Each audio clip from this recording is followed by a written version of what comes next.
In week 2 of 2024, we have several rookie quarterbacks starting. We've got 2 quarterbacks still coming back from season-ending injuries that didn't see any preseason snaps, and we've already lost a top 10 quarterback this season. Right now, the position feels like it's all over the place. But guess what? I'm here to try and help you figure it out.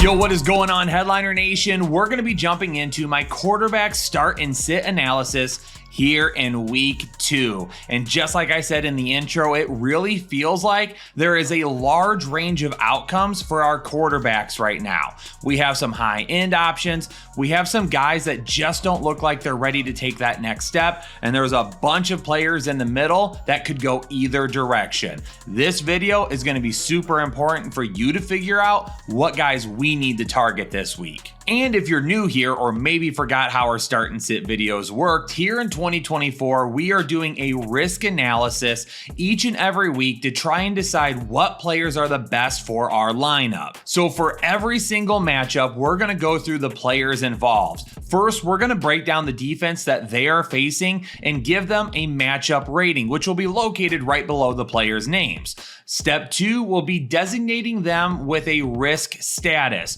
Are they low risk, mid risk, or high risk? If you see somebody that's high risk, it doesn't necessarily mean that you should just bench them, but maybe you need to look at your roster one more time to try and decide, are you willing to take on that risk this week, or do you need to play it safer with somebody else? And there may not be a ton of risk involved on Thursday Night Football with Buffalo and Miami getting together and what could be a shootout. 4 total touchdowns for Josh Allen in week 1, going up against a subpar defense, so things with Miami could end up being a little tougher this week. He's also dealing with a contusion on his left hand, which won't hurt him throwing the football, but maybe it's something to keep an eye on with running the football. Regardless, I'm heading on over to Underdog, and I'm going to take Josh Allen higher than 0.5 rushing or receiving touchdowns this week. It feels like putting in a slip with Josh Allen going higher than 0.5 rushing touchdowns is going to be a cheat code every single week, given the state of the Buffalo offense right now.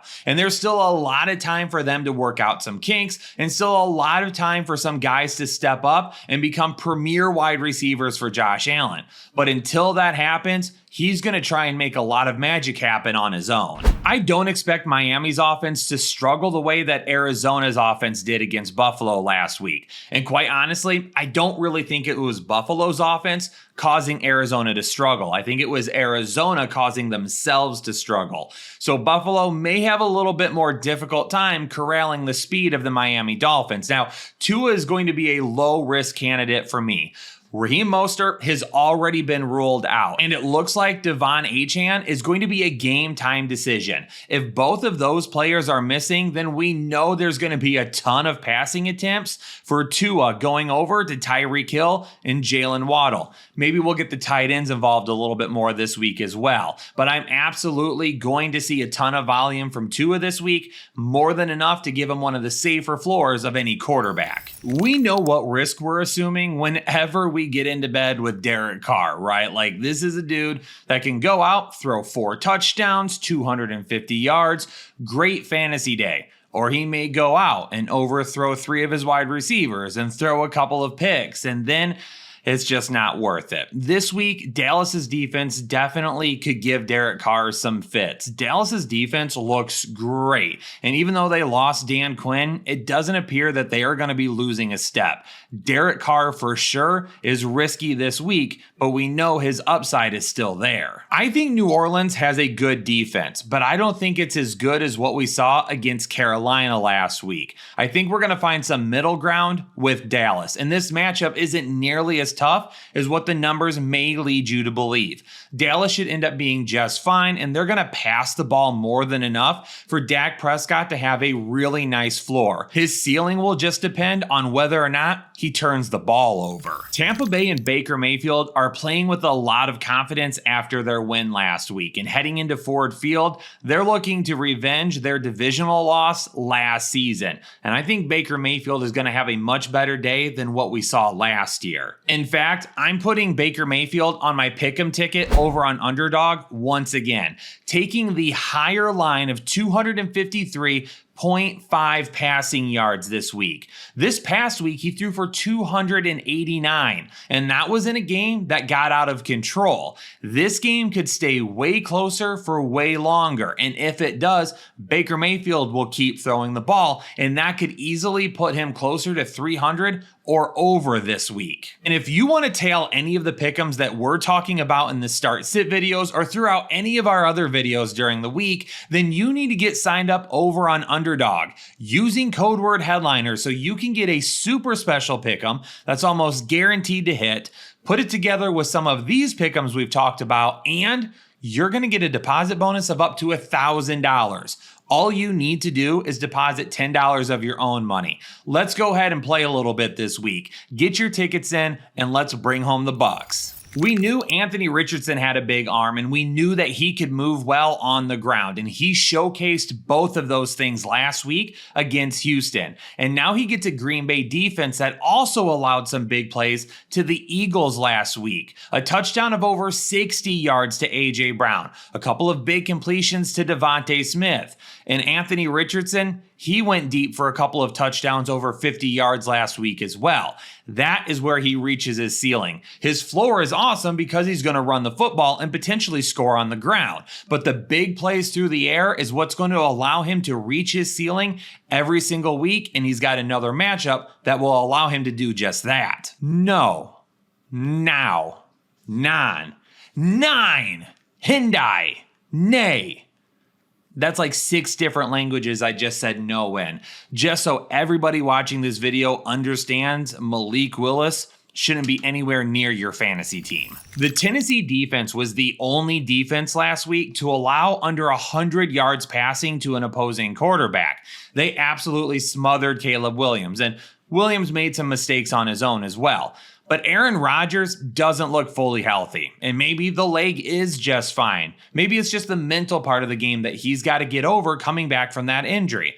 Whatever it may be, we still may be a couple of weeks out from seeing prime Aaron Rodgers really retake the field. Or maybe we never see it again. It's hard to tell right now. But for Aaron Rodgers this week, I could see a stat line very similar to what he had last week. 1 touchdown, 1 interception, and really struggling to break 200 passing yards. Will Levis made some incredibly poor choices last week against the Bears, and likely it cost them a week 1 win against Chicago. So what are we going to see in the game plan this week for Will Levis? Are they going to hold him back? Are they going to have a safer game plan? Or are they going to let him drive the ball down the field like he did at the end of last season? There's a lot of question marks about Will Levis, and we knew coming into the season he was going to have some up and down performances. But after a bad week 1, it's going to get even tougher against the Jets pass defense in week 2. I think we could see what the effect was on Brock Purdy not having Christian McCaffrey last week. The passing game just didn't seem as crisp as it once was, and there was also a drop pass from Brandon Ayuk in the end zone, and whatever else it may be, the limited snaps for Brandon Ayuk also caused problems opening up the field because he wasn't stretching it. Brock Purdy definitely has an opportunity to get a little bit better this week. Hopefully Brandon Ayuk is not on that snap count. They're stretching the field and opening things up. But until Christian McCaffrey comes back, I think the ceiling for Brock Purdy is extremely low. The floor may not be that bad, and he's going to do just enough to not lose you weeks right now. But he may not do enough to actually win them either. I want to show a little bit of love to Sam Darnold after a great performance in week 1. Now, in a tougher matchup this week, though, it could end up being a little bit closer to high risk than it would be low risk. So we'll see what we get out of Sam Darnold and what this offense is going to look like moving forward. But the good news for Sam Darnold is that he spent his entire year in San Francisco last season, and he spent time practicing against this defense. He knows it. He understands the players on the other side, and that's going to come in big for him this week. Maybe he's not a week winning quarterback, but he definitely isn't a week losing quarterback either. New England made Joe Burrow and the Cincinnati offense look destined for a top 10 pick at the end of the season when they got done with them last week. So I don't think there's any risk in trying to run Geno Smith out there against them. Geno Smith has too much turnover turnover potential this week, which really sinks his ceiling, and it makes his floor a lot lower than some of the other quarterbacks that we could roll with this week. We saw last week that Seattle's defense may be one of the better defenses in all of football this season. I definitely love how they've retooled it, and Mike Macdonald at the head coaching position influencing that defense is absolutely great for Seattle.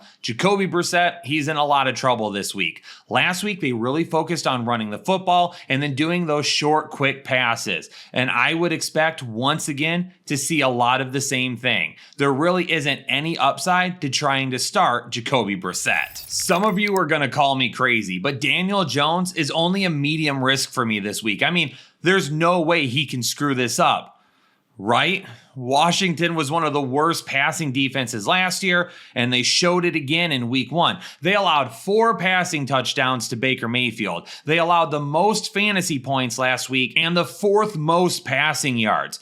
Daniel Jones has to take advantage of this. If he comes out and sucks again the way he did last week, then he should be sent to the bench immediately, or New York isn't going to win a game this season. It may be a while before we see Jayden Daniels reach his ceiling, and it's because of the conservative play calling for the Washington Commanders right now. They're going to let him run the football, he's going to score some touchdowns on the ground, and he's going to pick up some yards. That's great for his floor, but the passing game really relied on the short, quick passes, which is going to cause his ceiling to really come down because that explosiveness just isn't going to be there. At some point in time, they're going to add it. He's a low risk play right now because of what he can do on the ground, but he's a low risk because of his floor. His ceiling really right now just isn't there. There's a good chance that the Carolina Panthers get blown out again this week, but this time by the Los Angeles Chargers. Justin Herbert, for me, doesn't have a great ceiling for a couple of different reasons. Number one, if it is a blowout, they're going to get away from the passing game, which already may not be that heavy to start with. We know the Chargers are going to run the football, and against Carolina, they're going to succeed. So for me, when I look at Justin Herbert, safe floor. He'll give you just over 200 yards. I would say between 215, 225, maybe throw a couple of touchdowns. He's going to look solid, and as long as he doesn't turn the ball over, his floor is going to be fine, even if he doesn't have a ceiling because of everything else. I need to see a lot of growth from Bryce Young and this offensive line before we can start risking it with really anybody on the Carolina offense. They're really the only offense in football right now that we look at, and we can't find anybody that's worth a start. In fact, I'm looking at my database right now that I keep to do my start and sit videos. High risk, high risk, high risk, high, high, high, high, all the way down. All the way down, it's all red. Until we see that growth, there's no reason for us to be investing in this offense at all. And going up against the LA Chargers this week, there could be a lot of headaches still to see. In week 3 of 2023, Deshaun Watson was the quarterback 10. That is the only time he's been a top 10 quarterback since his last game of 2020 with Houston. Jacksonville allowed a league-high 338 pass yards to the Miami Dolphins last week, but Jacksonville's defense in the first half still held pretty strong, and then Miami pulled away in the second half because of their speed. Cleveland doesn't have the same type of speed, and they don't have the same type of game plan. Because of that, it's really hard for me to buy into the fact that Deshaun Watson gives you any type of fantasy value until we start to see it on a consistent basis. The upside for Trevor Lawrence against Cleveland really depends on how often Deshaun Watson and Cleveland turn the football over. Because if Trevor Lawrence can get more opportunities, that's going to help raise his ceiling tremendously against a really good defense. But if the offense for Cleveland plays smart and plays clean and doesn't give Trevor Lawrence any other extra opportunities, then really a top 12 week for Trevor Lawrence could be really tough to find. I really like Las Vegas to be a sneaky good offense against Baltimore this week. Now, I don't expect them to win, but playing in a negative game script certainly will help their ceiling. But the other thing that I like too is what Kansas City did to Baltimore in week 1, because I think Las Vegas could do a really, really good job of following the same game plan. Jacoby Myers in the slot could definitely eat over the middle of the field, just like Rashee Rice did. And then Devontae Adams continue to pepper the outside, and hopefully he finds himself a big play here or there to give him some fantasy upside this week. Gardner Minshew is going to have to help with all of that. As long as the offensive line can keep him clean and give him a little bit of time to throw, these quick passes may not give him the highest ceiling in the world, but it definitely could give him a decent floor. The matchup meter doesn't look great for Lamar Jackson, but the Raiders are lucky that it doesn't look worse. The only reason it doesn't is because the Chargers just ran all over them last week. They didn't have to throw against them. Some of that could happen with Derrick Henry this week, but I do think Lamar Jackson still does his own running and has a couple of touchdown passes to go with it. Detroit's defense all night on Sunday Night Football was bend but don't break. They ended up getting a little bit lucky and got themselves out of there with a win.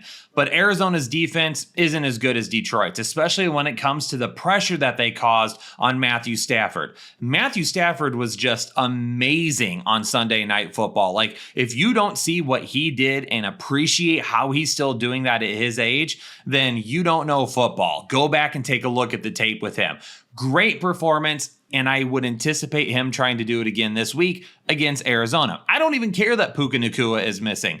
Give Cooper Kupp 40 targets this week, and the Rams are still winning. The Rams are still going to have a great offensive performance, and Matthew Stafford will be at the very beginning of it. Kyler Murray is going to present as a medium risk for me this week. There was some disorganization within the passing game in week 1 that will get cleared up over the course of the next couple of weeks, but his floor is good this week because of his rushing ability. And this is one area that I want to talk about for a second, because with the LA Rams, they have a very young core of pass rushers.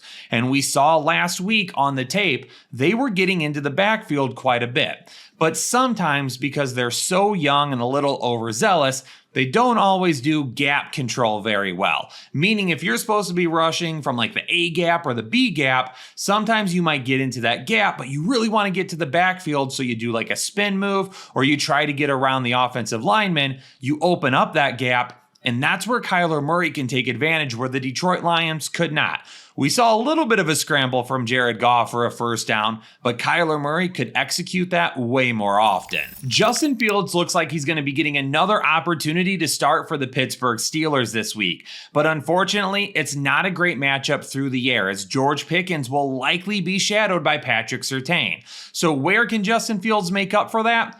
On the ground with his rushing ability. Last week, Denver allowed 30 rushing yards and a rushing touchdown to Geno Smith. There is no reason why Justin Fields may not be able to at least double that. Unfortunately, Bo Nix looked really bad last week against the Seattle Seahawks, and now he gets the pass rush of the Pittsburgh Steelers. And that's going to make Bo Nix my Mando must-avoid quarterback of the week. Just like I'm trying to help you avoid some bad fantasy performances, Mando wants to help us avoid some bad odors. And their clinically proven formula can stop bad odors for up to 72 hours. So during a tough football season, when I need a little bit of help with that, because I'm sweating it out in the studio for all of you, Mando comes in great. And you can get your starter pack right now for $5 off, which is 40% off the price, by using code word headliners at shopmando.com. Not only that, but I'm going to head on over to Underdog, and I'm going to go lower than his current passing line of 187.5 yards. I think we're going to see a really tough game from Bo Nix. Some of the issues that he had last week against Seattle are the same things that we saw on video prior to the draft, and they will continue to be a concern, especially in an offense that can be difficult to learn and, by a lot of NFL standards, is outdated now. Joe Burrow's wrist is really concerning me, and from the looks of the way he was acting in the game this past week, he's not fully healthy as of yet. Maybe it's just soreness. Maybe it's just stiffness. Maybe it's going to take some time to work through this. I'm not off the Cincinnati Bengals and Joe Burrow as of yet, but this was a concern that I brought up all offseason. And now they're going to be getting a Kansas City defense that I feel will be way better this week than they were against Baltimore. Burrow isn't Lamar Jackson. He's not going to be extending the play with his feet the same way, and he's not going to be running for yards to help out his ceiling if for some reason he has trouble throwing the football. But I think a big indication on where Joe Burrow is headed will happen this weekend. This matchup looks awful for Patrick Mahomes, essentially because New England didn't need to throw the football against Cincinnati to beat them last week. They did some short passing plays. They threw the ball, I think, like 24 times, but they ran it with Ramondre Stevenson, and that's how they beat them. Consider these numbers to only be here for right now. As soon as Kansas City gets done with Cincinnati, these will be way worse. Houston's defensive weakness last week was the deep ball and giving up those big touchdowns to Anthony Richardson and his receivers. But Caleb Williams, I don't think he's going to be able to take advantage of those weaknesses this week.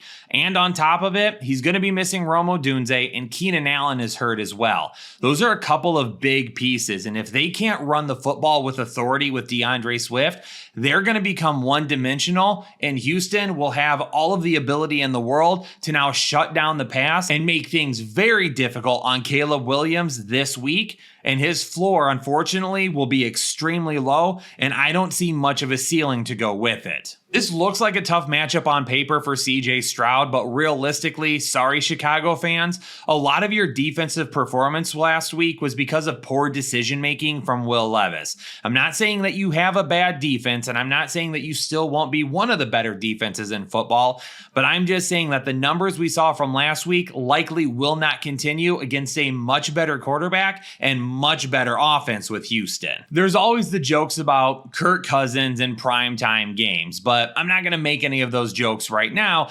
I just think that he's not going to be all that good. I think we're going to see a very similar performance to how he played in week 1. He still isn't fully mentally back from the Achilles injury. And kind of like I've talked about with Aaron Rodgers, he doesn't look the same in the pocket right now. Doesn't necessarily mean there's an issue with the leg, just means mentally, he hasn't really worked his way back from going down to an injury like that. So we'll see if things can pick up for him against Philadelphia. The secondary for Philadelphia may be a little bit improved, but it's going to take some time before it becomes a big improvement as these young players continue to get better each and every week.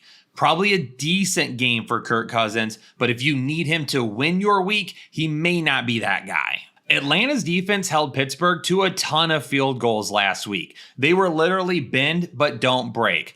But Philadelphia is way better than what Pittsburgh's offense is, and because of that, there's not going to be any bending for Atlanta. They're going to get cracked in half by Jalen Hurts, and Jalen Hurts isn't going to stop scoring touchdowns. I think Philadelphia wins Monday Night Football pretty easily this week. Yo, Headliner Nation, week 2 start and sit content in the books. Hopefully my analysis has helped you get your starting lineup in order for week 2 games. But don't forget, any updates that we have will be coming out with Jake and his rankings. So don't forget to keep coming back all week long. And then on Friday, the doc will be back with all the injury updates that you're going to need to make sure that we play the best lineup possible. And of course, we'll be live on Saturday night and on Sunday morning.